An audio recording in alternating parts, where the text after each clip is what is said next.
Thingkho Le Malcha, by KSO Media and Documentation Cell, issue number 64, Tuesday, 14 November, 2023. Headlines: KOTU calls indefinite eco-blockade over arrest of two innocent Kuki-Zo civilians.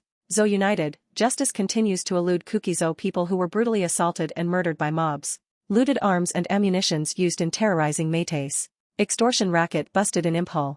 Government's main focus should be holding talks to find permanent solution. Labobi Singh. Theology student, autorickshaw driver amongst arrested individuals on false charges and more. Anti-Christian image, Manipur issue, is discontent brewing within BJP's Mizoram unit. Myanmar rebels battling junta, seek to control border with India. Who pose real threats to India's national security? Biren Singh exposed. Martyr Story 2. Thingkho Le Malcha, Relief Center update.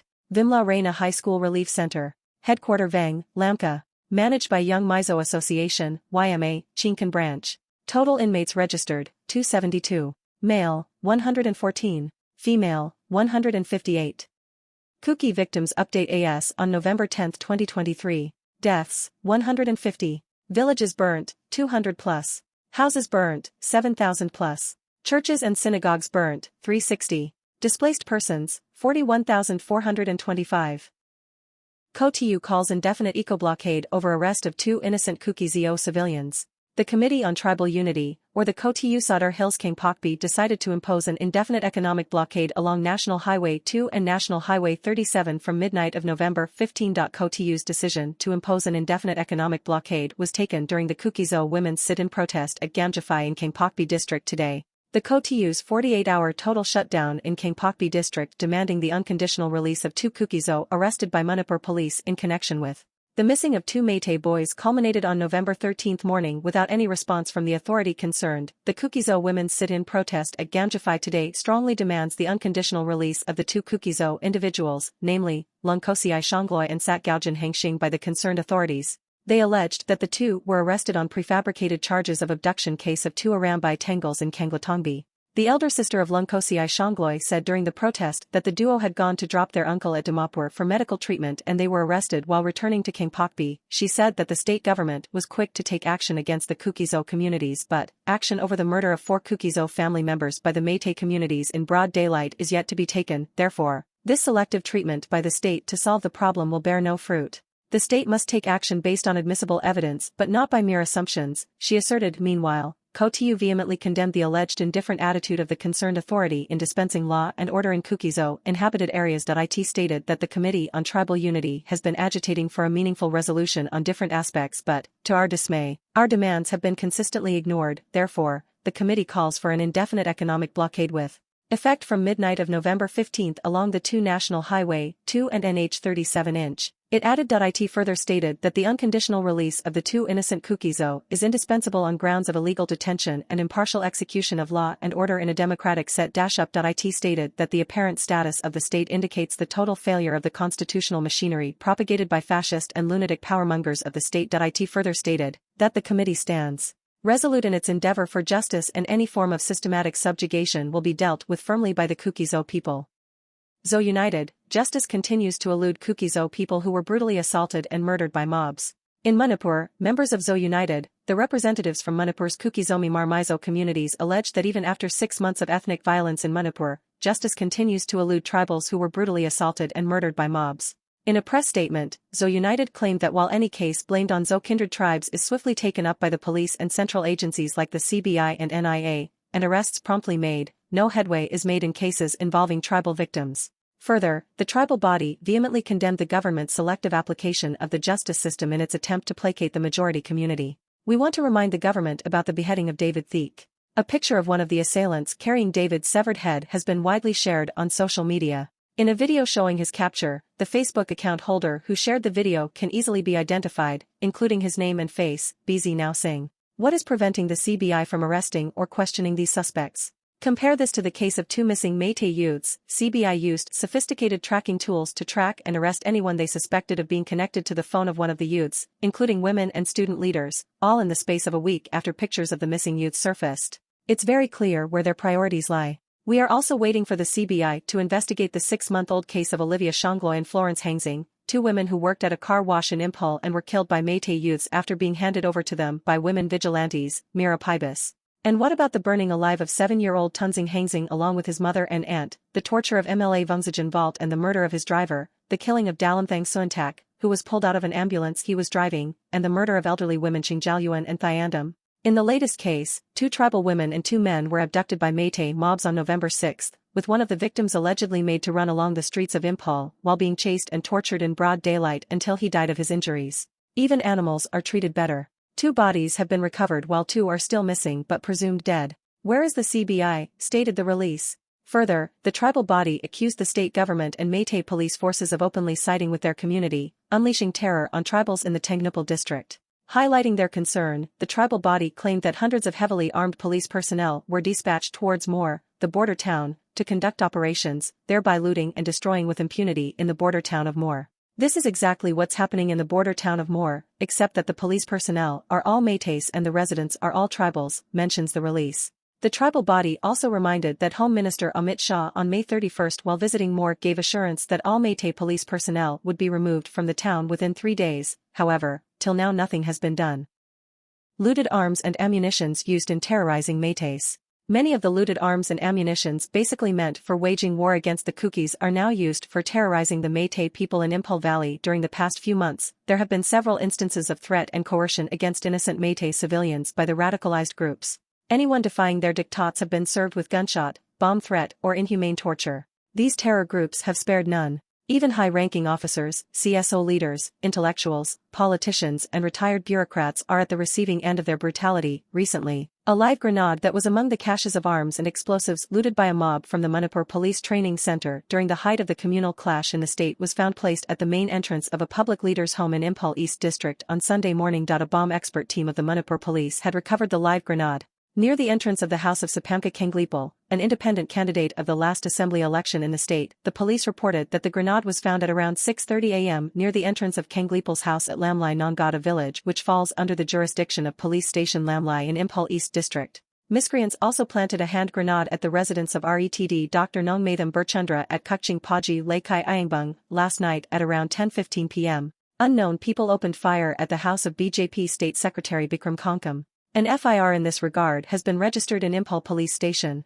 Notably, around 6,000 arms, ammunition, bombs and explosive materials were looted by surging mobs when the state was witnessing a communal flare-up between the Meiteis and Kukis that cost the lives of around 180 individuals. Extortion racket busted in Impal. Security forces in Manipur busted an extortion racket in Impal on Monday. The extortion racket was run and operated by an active member of the proscribed group Konglei Yawal Khan Alup, KYKL. KYKL was one of the outfit banned by Ministry of Home Affairs for 5 years under UAPA. The arrest of the KYKL operative in the valley led to the recovery of a 9mm pistol, 2 magazines loaded with 16 live rounds, a car, 92,000 rupees in cash, and 4 mobile phones. The detained individual was known for his involvement in extorting large sums of money from the general public. Over the last 24 hours, the state experienced tense situations with sporadic incidents of firing and gatherings of protesters. Security forces conducted search operations in vulnerable areas of Imphal West, Thabal, and Kangpokpi districts to maintain control. Government's main focus should be holding talks to find permanent solution, Labobi Singh. The opposition leader and former Chief Minister of Manipur, Labobi Singh, on Tuesday urged the governments at the center and state to give main focus on holding talks to find a permanent solution to the ongoing ethnic violence which entered 7 months. Speaking to media persons at the sideline of the 134th birth anniversary of the first Prime Minister Jawaharlal Nehru at Congress Bhavan, Impal, Labobi Singh, who is also the leader of the Manipur Pradesh Congress Committee, accused the BJP government of failing to find out any positive solution to the present crisis in this strife-torn state. In a democratic country like India, initiation of talks followed by meaningful dialogue for finding any political solution would be the main focus when the violence besieged all around, Labobi said, responding to a query posed by a newsman. Labobi said that it would be the right path of the ruling governments to construct the houses destroyed in the violence and safely return the displaced persons to their homestead for initiating a new lease of life for those affected by the violence. Notably, the Manipur government is at present preparing to construct permanent houses for the displaced persons, some of whom are now taking shelter at the fabricated houses and different relief camps across the state. The Manipur Pradesh Congress Committee President, K. Megachandra said that the conflict in Manipur inflicted heavy toll on the children. Many children suffer from trauma as hundreds of them saw violence and are now displaced and residing in relief camps for more than 6 months now. He appealed the government to find an impeccable solution at the earliest to halt the unrest prevailing in the state since May 03. MPCC President K. Megachandra, former Chief Minister O. Obobi, CWC member Gaikangam and other officials paid floral tribute to former Prime Minister Jawaharlal Nehru on his birth anniversary at Congress Bhawan, Imphal. Theology student, autorickshaw driver amongst arrested individuals on false charges and more. 2 individuals from Zion Vang and more were arrested by the Manipur Police Commando on false charges on 4 November 2023 from Zion Vang locality of Moor Ward No. 7, Tengnupal District. The arrested individuals are Jenko Ho Haokip, 34, S/O, L, Jamkathang Haokip of Zion Vang Moor and Letgolan Dungel, 25, S/O of Lettang Dungel of Zion Vang Moor. The former is a theology student and the latter is an autorickshaw driver. In connection with their wrongful arrest, the Zion Vang Administrative Committee, Moor, today clarified that the 2 arrested individuals are common Indian citizens and are not related to any outfits or Sioux group as reported by the Manipur police and state medias. The committee also fervently appealed the urgent intervention of the district administration, police department and DIG Assam Rifles, Palan, for proper investigation without shifting them to Imphal where they could be tortured till death. The committee further appealed for clearance of the wrong charges leveled against them and secured their release in good health without delay. The committee also assured that they are ready to prove their innocence and in good faith will cooperate with the law enforcing agencies and security forces to maintain peace and harmony in Moor Town and its vicinity. Anti-Christian image, Manipur issue, is discontent brewing within BJP's Mizoram unit. Capital city Asval, the BJP state unit's Atal Bhawan stands out. Located a stone's throw away from Raj Bhavan, it's an imposing building with a large office space and picturesque views, with a thick growth of purple flowers looming on one side and a church on the other. A plaque outside the building declares inaugurated by Home Minister Amit Shah in October 2018, nearly a month before the BJP secured its maiden seat in the state in the previous assembly polls after 5 unsuccessful bids. But the building's opulence and the rosy facade hides rifts within the BJP itself. While the BJP has always had a tough fight in Mizoram, which has an 87% Christian majority, a tussle has now begun within the party. The BJP is set to contest from 23 out of the 40 assembly seats, mostly in the west and south constituencies that have a bigger non-Mizo population. At least 5 BJP state leaders told News Laundry the party hopes to win 4 to 5 seats, which could put them in a kingmaker's position in case of a hung assembly. However, at least 4 party workers said there is a disconnect between the party's state and central unit. This also resonated with the 2 workers who recently left the party. Speaking to News Laundry, these current and former party workers from across the state said they were dissatisfied with the BJP Delhi Bureau, and alleged that the party leaders at the center did not keep their ears to the ground. This week, Prime Minister Narendra Modi's scheduled visit to Mizoram's Mumit district was also abruptly cancelled. On being asked about the sudden change in plans, the party office bearers answered with a tight-lipped smile.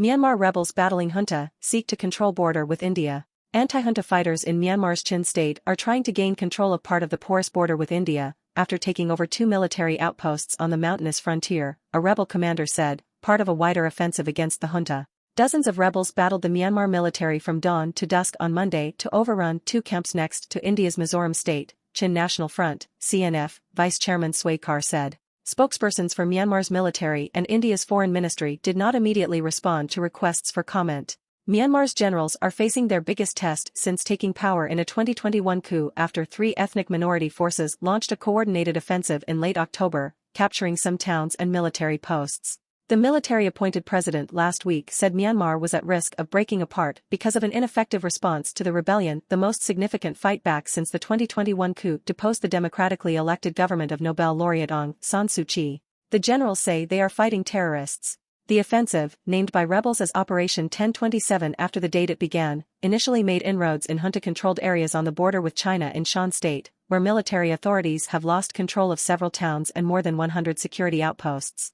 We are continuing our attacks in northern Shan State, said Kyo Naing, a spokesperson for the Myanmar National Democratic Alliance Army, which is part of the operation. Fighting also erupted on 2 new fronts this week, in the western states of Rakhine and Chin, which sent thousands of people fleeing to Mizoram. About 80 rebels mounted attacks on Raikhadar and Kamui military camps in Chin at around 4 a.m. on Monday, eventually taking control of both outposts after several hours of fighting, Swayakar said. Following the rebel attacks, 43 Myanmar soldiers crossed over to the Indian side and were held by Indian security forces in Mizoram, police official Lalmal Samananti said. Some 39 of those troops were flown by Indian forces to a border crossing point in neighboring Manipur state and handed over to Myanmar authorities, a federal security official said on condition of anonymity as he was not allowed to share details of the incident. India's Federal Home Ministry did not respond to a request for comment. Sway Kar and the Chin Human Rights Organization said they believed some of these soldiers may have been involved in atrocities against civilians. They did not elaborate. Chin rebels will now look to consolidate their control along the India-Myanmar border, where the Myanmar military has 2 more camps, Sway Kar said. We'll move forward, he told Reuters, our tactic is from the village to the town to the capital. Chin State, which had been largely peaceful for years, saw fierce fighting after the 2021 coup by junta leaders with thousands of residents taking up arms, many of them assisted and trained by the CNF. The Chin rebellion was backed by locals in Mizoram, in part due to close ethnic ties, and tens of thousands of people from Myanmar sought shelter in the small Indian state, including ousted state and federal lawmakers. Tanks on the streets. A resident in Rakhine's capital Sitwe and social media posts said that tanks had been seen on the streets of the city following the eruption of fighting in the western state. The junta has imposed a curfew in Sitwe and residents have been ordered not to leave their homes after 9 p.m. and businesses must close by 8:30 p.m. or face legal action, according to a government document and media reports. We saw tanks going around the town. Many shops are closed today, a resident told Reuters, declining to be named for security reasons. The schools are open but families did not send their kids to school today. Fighting was occurring across Rakhine State, according to 2 residents and a spokesperson for the Arakan Army, AA, a group fighting for greater autonomy that has seized military posts in Rathadong and Minbya towns. A Rathadong resident told Reuters on Tuesday the area came under artillery fire overnight and that military soldiers had entered the town. Artillery fell on a street in Rathadong town last night. No immediate report of injured or casualties yet, said the resident, who asked not to be identified. People have started fleeing the town. Soldiers are in the town now. Source, Reuters. Who pose real threats to India's national security? Biren Singh exposed. Offering prayers on the auspicious occasion of Diwali, the Meitei Chief Minister and Biren Singh had on Monday wished that the warm light of truth and righteousness would dispel all darkness, negativity from society and usher in an era of peace, prosperity and harmony in the state. Coincidentally, on the day of Diwali, the warm light of truth and righteousness have exposed Biren's evil thought and hatred towards the Kuki community. An interesting turnaround in the government of India's stand on who pose real threats to India's national security had come out in public domain. Contrary to N. Biren Singh's oft-repeated portrayals of Kukis being anti-India or involvement in transnational conspiracy, the Ministry of Home Affairs has declared the Meitei extremist organization's transnational conspirators as unlawful associations under the Unlawful Activities Prevention Act, UAPA, to curb their secessionist, subversive, terrorist and violent activities. The centre's order declaring all Meitei armed insurgent groups based in Myanmar and operating in India as banned and outlawed organizations for an additional 5 years serves as a validation for the Kuki populace, whom the Meiteis, led by their Chief Minister N. Biren Singh, have sought to portray as anti-Indians with transnational conspiracy.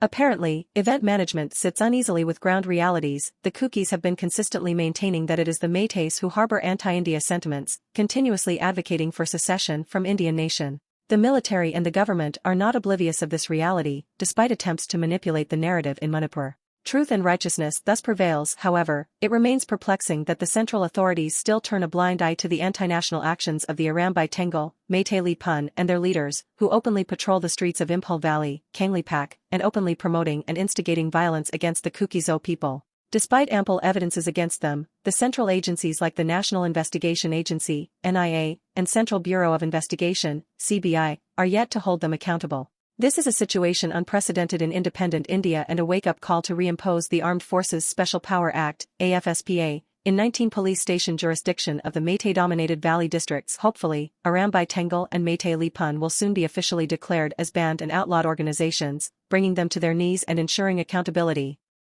Martyr Story 2. In remembrance of our martyrs for their valiant sacrifice. L. Letmanthang Haokip. Personal information. Full name, L. Letmanthang Songthat Haokip.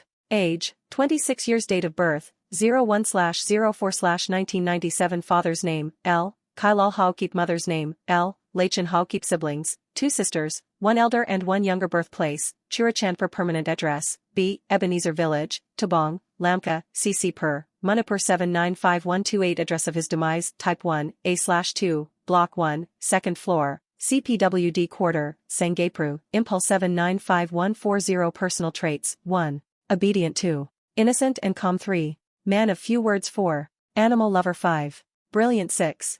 Studious 7. Sports lover, football and computer game, education, Class X 2011 Division, 1st CLASS School name St. Peter's School, Impal, Bosum, Class 12, 2013 Division Distinction Stream, Science School name Shirshu Nishthaniketan, Impal, CBSE, Bachelor's Degree, 2017 Division Distinction Stream BSc, Physics College name Noras G. Wadia College of Arts, Science and Commerce, University of Pune. Master's Degree, 2019 Division, First Class Stream MSc, Mathematics College name Abida Inamdar, Senior College of ARTS, Science and Commerce, University of Pune, Job, Income Tax Department. Ministry of Finance, Government of India Designation Tax Assistant Date of joining, May 17, 2022. Date of demise, 04/05/2023 Nature of death. Dragged out from his room in his official quarter i.e., CPWD quarter, Sangapru, Impal, beaten and burned alive by Meitei miscreants. Tragic incident, on May 4 afternoon after 2:44 p.m., Letmanthang, a young Kuki man, was forcibly dragged out of his official quarter by vicious Meitei miscreants. A private conversation with a relative, who had witnessed a part of the tragic video along with information from those who had fully watched, revealed that he was encircled and brutally beaten. Gradually, the miscreants compelled him to bow down to them. He was kicked by the feet of whoever he touched. He was then forced to bow down repeatedly. The miscreants surrounded him, and like a football, they kicked and passed on to each other. They persisted in the spiral of insults and tormented the helpless, innocent man. During this ordeal, they shouted slogans such as "Who is stronger, the Meiteis or the Kuki?" In response, he was pressured to declare, "Meiteis are stronger." After unleashing their wrath on him, and while he hovered between life and death, they burned him alive. The identification of his exact body was difficult as he had already turned to ashes. The family received information that the police found human bones at the incident's vicinity, and were told that the bones belonged to him, Letmanthang. Consequently, his bones were collected and claimed as being kept in Rim's morgue. The devastating nature of his demise prompts profound existential reflections on humanity. His passing transcends individual sorrow, evolving into a shared tragedy that reverberates throughout the entire Kuki community. The aftermath of his demise. After his demise, the lives of his two sisters have undergone a drastic shift into monotony. Both sisters are still in the process of accepting the fact that their only brother, who was also their only family, left them all alone. Struggling with acceptance, they even entertain thoughts that a kind person/Samaritan might have saved and hidden him. They hold on to the hope that, when the conflict ends, they will be reunited with him. The youngest sister, 16 years old, already in fragile health, deteriorated further due to the horrendous nature of her brother's death. She remains in denial and often breaks down, unable to bear even the mention of his name or the details of his ill-fated incident. Likewise, the elder sister often secretly tolerates the heartbreak. Elder sister Kim's reflection: "My brother, Miminat Letmanthang, was a kind, obedient and innocent young man. He never raised his voice at me. Our respective work commitments often kept us far apart. Despite the distance, we maintained regular contacts and shared laughters. After the death of our parents, he consoled me and my little sister, stating that he was our family, our parents. This sentiment strengthened our resolve to uphold our family values and live not just as siblings but as each other's parents. We had discussed plans to spend this year's Christmas together and places to visit. Although Christmas is yet to arrive, he's already gone," sobbed incessantly. His kindness extended even to animals. He did not harm them and could interact with them effortlessly. Hens and ducks followed him. He had a cat named Tabby, whom he cared for, like a human. He took his feline companion with him wherever he went. When I think about his gentle nature and recall that someone who did not even harm animals or birds met such a tragic end, I find it difficult to comprehend and accept. I often remember his panicked voice during our last calls before 3 p.m. And his last text message was at 2:44 p.m. How will the state and central governments justify an incident where a central employee was dragged out from his official quarter and subjected to severe mistreatment and death? Some people have disrespectfully discussed compensation or ex gratia, but how could they even think of that? My brother's life and money can never be equated. No amount of money will ever come close to the value of his life. I can only hope that the Supreme Court will help me get justice for my brother. We have shared a good bond with the Meiteis, almost like family. But, after what happened to my brother and hundreds of our people, I cannot even imagine being together with them again. How can we ever imagine to live with them again? We are already separated, emotionally and physically, hence, total separation in the form of separate administration from the Meiteis is the only solution.